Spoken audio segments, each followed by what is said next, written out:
Welcome, friends and colleagues. Can you hear me okay if I stand here and don't move around? Well, what an excellent collaborative project VEBB is. A real delight for me to be part of it. And what a privilege to share the stage with these knowledgeable speakers today. I hope you would have seen the synergies among them, including the value of repetition for young children, including the importance of gaps in design for apps. Now, I'll try to summarize some key chapters, lessons learned from the research, kind of simplifying the debate a little bit, since I'm aware of the mixed audience we have here and that is watching and will be watching the video of this lecture. Hopefully I don't oversimplify it, but just simplify it. I'll start with these two quotes. I'll let you read them.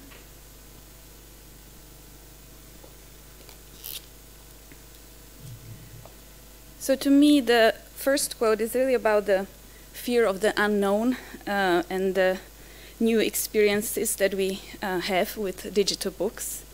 And the second one by the English actor and comedian Stephen Fry is really reminding us about the fear of substitution or replacement that is connected to innovation. And that very often turns out to be unfounded. Because we do continue with stairs even though we have lifts and elevators. They serve different purposes. They appear in different contexts. And, you know, I do think this is a nice metaphor for digital books, actually, in terms of how we think about them and their value in society. So I'll try to talk about some key messages for researchers, educators, and designers. And I'll do that in a broader framework that you will be familiar with and hopefully people watching will be familiar with. It's certainly very much in the media, this notion of screen time and how harmful that can be for young children. The print versus e-book dichotomy that we heard about today, and then some adult studies that are mobilizing some concerns in parents when it comes to children's digital reading. I should emphasize that these are some trends, these are you know, some general tendencies that are not necessarily conclusions, and they are based on multidisciplinary work. So first, the screen time debate. Well, here is a recent example, very much circulated in the media. Many researchers with a pediatrics or clinical psychology background use the term screen time as a measure of children's engagement with technologies that can be used to predict or relate to specific health outcomes in young children. And if you have this approach, then you can relate it to pretty much anything. The problems, as we see that with this approach, is first of all, what is a screen? How is this defined? When we look at the definition in a Cambridge dictionary, it can be part of a television, it can be part of cinema, part of an iPad or a Kindle. And time, as we know, is also a very broad concept. It can be defined and measured in terms of length, but we do know that young children often use screens in short bursts. There is this so-called Passback Effect, when parents just pass back their phone to their young children. So it's not something that's easily measured. And as we heard from Adriana, there are real issues when it comes to measuring the time children spend with technologies if we ask parents. These measures are very often not accurate. And we can use Google Analytics, we can use embedded features in iPads to get an idea of what's really going on. But still, what is this telling us about children's actual engagement with screens? So, with colleagues, this is a quote from an article we wrote with Professor Sonia Livingstone. You see, this was in 2017, where we suggested that this notion of screen time should be dropped as a term. And it hasn't been dropped. In fact, it has been adopted by popular discourse and continues to be a very popular term if you search for it on Google. Certainly part of the media hype and the huge concern that many parents have when you just mention a digital book. It has, the screen itself has influenced our relationship with information, with entertainment, as we heard from Christine this morning or this afternoon. It has influenced our communication, there is no doubt about it. But to study it with young children, we do need to talk about the C's. We do need to talk about the individual child, the content of the activity, where is it happening, what's the context, what is the community that is shaping these C's, and what are the connections among them. Now, these C's are not necessarily just about technologies. This is something that most parents will be familiar with. This is pretty much common sense when you think about children's engagement. And we mustn't forget that in relation to technologies. So the key message to parents, carers, caregivers, family members, whatever the definition you want to use for yourselves, there are great resources out there that help you, help us to learn from each other in this new territory of digital technologies. We all need support and guidance. This is why crowdsourced information is very helpful, and that is available for those who seek it out, who search for it. These are excellent resources that have been put together by experts, as well as parents themselves who are constantly reviewing children's apps, children's ebooks, are commenting on them, recommending each other's content. Certainly very helpful, I have found. I wanted to check the time because I was supposed to start half an hour ago, so I don't know whether I should just quickly whiz through all, try to keep the key content here. The print and digital dichotomy. I think it's really encouraging to see the agreement between the speakers today in terms of this really outdated question of is it the print or is it the ebook that's better for young children. Elisa has reminded us that we should really enrich and widen the notion of reading and how important apps are for young children. And we heard from Adriana how important they are for the children on the periphery, so to speak. So children with specific needs and difficulties. And it is certainly a message that is coming from a body of experimental research now in psychology. So it is not only literary critics who are recognizing this as an issue, but also many experimental studies that are showing that the medium itself is only part of the message. This is a quote from Mary Courage from Canada, excellent researcher in this field as well. Now, and it also connects to Margaret's work and the notion of the particular and the respect that we need to have for each individual reader and how they engage with texts. So the model that we work with in research, when you ask about how you can define, how you can study children's digital books, it's actually quite complex, and it really needs to be broken down in these individual elements and the connections among them, as I mentioned. The parent-child dyad, or the parent-child partnership that occurs when they are sharing a book together, the child's characteristics, how that relates to the format characteristics, to the content, and then to the wider sociocultural factors, extremely important. We heard a little bit about the issue of content not being there yet when it comes to children's digital books. And that is also quite well researched now, that we do know that the content of most popular children's ebooks in several languages, several European languages, as well as in the USA and UK, so Anglo-American market, the quality just isn't there when we compare it to children's print books, and when we look at them with the criteria that have been established over the years in terms of what is a high-quality reading experience for the child. So that's an issue we do need to address in collaboration with designers, in collaboration with policymakers and people who make these financial decisions about funding. Hence, the message for teachers and educational professionals is to engage in this dialogue and help us to develop the best content possible. This can be achieved through various ways. One is to think about being a judge in a competition about the best children's digital book. There is an International Children's Digital Book Award that's happening annually and where we are really grateful for having teachers' feedback. There is the evaluation tool by VEBB that you can hopefully experience this afternoon as well as see on the website. There are many frameworks in place that are available for teachers. And then there is, of course, the Children's Digital Books Collective that I'll mention towards the end. Teachers need to read children's books if they are to understand them, and they need to be readers of e-books as well.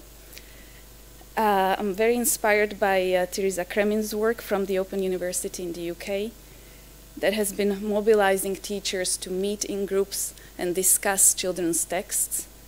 Extremely important work if teachers really are to be positioned as those who can inspire and understand what these texts are about and recommend new titles and get into dialogue with young children. So this is a shameless plug for a book that is coming out and that I had the privilege to co-write with Teresa. So now I'll move to the third issue that you will be perhaps familiar with, certainly something that we experience a lot in research discussions. So this is work coming from studies that have compared the digital versus paper reading and that have found that the digitization of text decreases comprehension. Most of these studies are coming from adult readers or young adult readers. Really, the key question for us to consider here is that the metacognition that improves from childhood through adolescent to adult years is really an important consideration because that is what influences the engagement with the text. Young children today really grow up with these digital texts. They come with different metacognitive preferences. And this is going to influence how they approach the text, how much attention they pay to the text, what kinds of expectations they build when they are given an iPad versus a print book. So this notion of screen being inferior to a print reading medium is a very important notion when we think about young children. We heard from Christine how important it is to pay attention to the child's voice and how really nonsensical it is to take adult studies and think about them in relation to young children.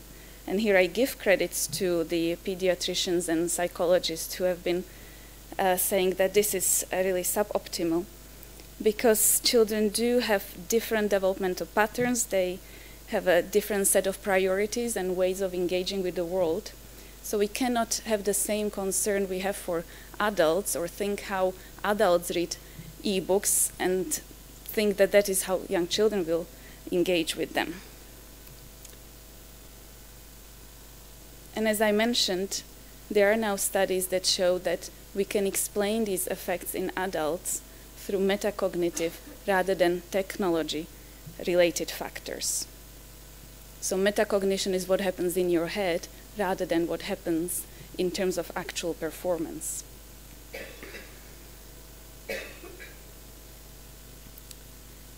So thinking about the objective issue rather than the actual subjective experience is extremely important.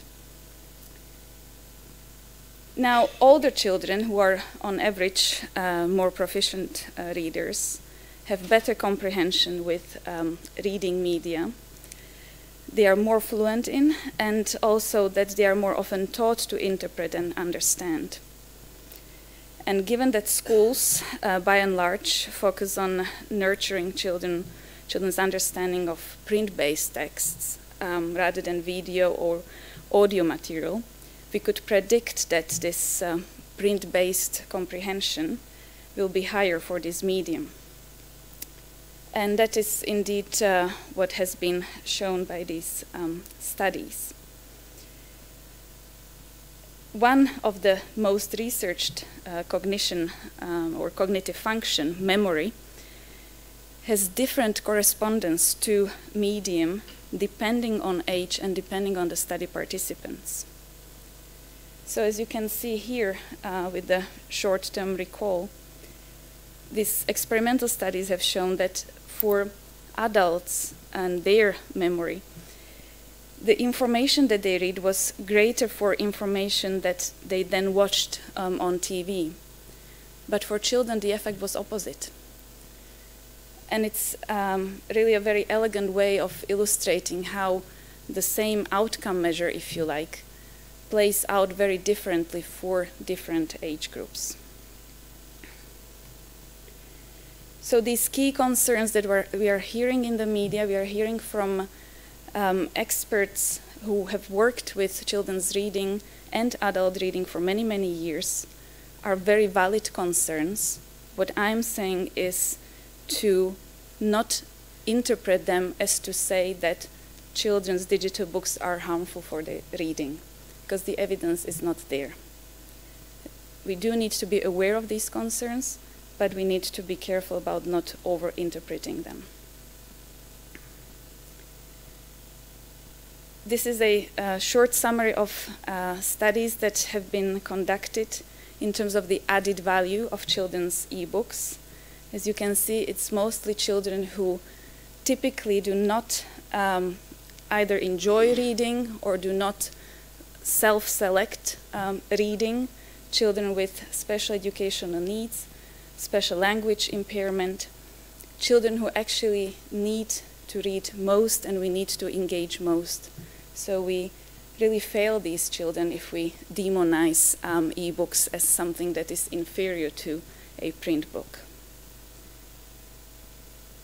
The potential added value of e-books that hasn't been demonstrated empirically yet, but is important for us to be aware of, comes from these large-scale studies, or I would rather call them projects, that are looking at the different ways how e-books add to children's reading experience and how they really widen what is possible in today's digital age with book reading. So in the last 5 minutes, I'll just summarize these different thoughts in relation to reading and a bit of a psychology-informed model of reading, so to kind of connect to my colleagues in research here. So this is the traditional RAND model of reading that you will be familiar with, coming from Catherine Snow at Harvard. And the message that we hear so often is about how can we have a new model for reading with these new exciting digital media.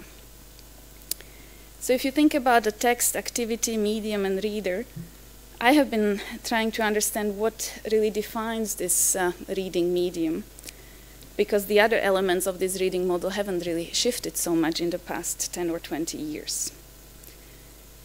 And if we think about what defines the reading medium and how we can describe it, we can look at the different examples around us, and we saw the lovely example from Adriana. Here are some of the e-books that I have been working with that are interactive and personalized. So children can make their own stories, they can see their own face in some of the illustrations, they can choose different story paths. Or you can have them as non-fictional interactive personalized books, where children, in this particular example, co-create digital books with their parents about healthy eating and vegetable, and then they can share the digital story together. So how on earth can we study these books and understand them in their holistic way? And I hope that you recognize why I feel so passionate about the notion of not talking about this as a screen time activity, because we really need to narrow it down and go to the deeper question of what is interactivity here, what is personalization here, being very accurate about how we define the unit of analysis here, and being very precise how we measure it. And this is a mathematics model, but we certainly need that in all other branches of research. So just to think about interactive features, it's something that researchers in game studies have been struggled with as much as we have been in relation to children's books. The multiple levels of interactivity are just growing and growing as we are getting more technological affordances. And they're also changing as we are learning more about new theoretical approaches to children's books. So for those of you who work with post-humanism, will be familiar with the term intra-act rather than inter-act. So the notion of this entanglement between the reader and the interactivity within the book that is really co-constituting each other. So they are so entangled that it becomes one amalgam of interaction and intra-action. We can also divide up interactivity into different subparts or sub-elements, if you like. So here is one attempt of how you can define interactivity. And remember, this is looking at one aspect of an e-book that young children engage with. But there are so many possibilities in terms of how this engagement happens. It can be about user control, it can be about datafication, scaffolding, and this notion of multiple modes being at play, this touch, audio, visual, taste, and perhaps smell one day, so odor properties. And if you have this kind of definition at the back of your mind, and you're thinking about what is it that I'm going to analyze when children engage with the e-book, you can then look at the specific design elements and see how they are going to make a difference to child's engagement and to the various outcomes that you set for yourself to study. These are the few that I'm particularly excited about, and an example of a few projects that have been exploring these different aspects of interactivity. And just briefly about personalization, because that is very much my little baby, what I have been studying a lot, personalization in young children's e-books. If you think about personalization more broadly, it is essentially this notion of individualizing an experience to a specific particular child or one human being. More broadly thought, it can be understood as providing a meaningful context for a reading activity. And if you look at the different products and resources around us, then you can think about static versus dynamic personalization. And static personalization is essentially having your name somewhere, or seeing your date of birth, or the town where you were born or where you come from. Whereas dynamic personalization is about using this personal information, these personal data, and adopting the content, changing the product dynamically in response to your engagement with it. And the technology giants like Google, Amazon, Facebook, and Apple, they are really using and misusing dynamic personalization for commercial benefits. So if you, this is again an attempt to divide up personalization into its individual facets so that we can study it in relation to children's engagement with e-books. And this particular model is looking at child's agency, so the notion of the child being in charge of the activity, the child being in control of what is happening on the screen in terms of the story. And just some examples in terms of how this notion of giving children control and a sense of belonging to the story, because they are the agents, how that can be then studied in terms of the aesthetics of the story. These are the 5 A's, remember, so it's aesthetics, authorship, autonomy as an example of variables that we can be exploring in terms of children's engagement with interactive, personalized ebooks. So the message for designers, we heard about the importance of gaps and making sure that children and parents or teachers they read with have some space where they can have a dialogue. That is very much aligned with the so-called slow design, making sure that there is a space for the users to bring in their own understanding of the world, if you like. In terms of personalization, the recommendations that are coming from the body of work that has been done in this area, of course we need to be aware and beware of the privacy issues connected to the use of personal data.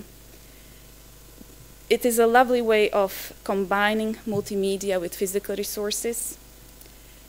It's also a good idea to incorporate some of these smart features in terms of AI and VR, and there are certainly some lovely examples coming up from the design industry. But always I would caution to focus on what is desirable rather than what is possible. So not necessarily trying to include all the fancy features out there, but rather think why they are important and whether they are based on evidence or just an innovative idea that came somewhere from a garage or, you know. So practitioners, designers, researchers, we need to work together. Ideally, we would be all wearing these different hats so that we can better understand each other, but we are not all multifaceted. So coming together in one space is extremely important, and that is what we are trying to achieve with this international collective of research and design in children's digital books.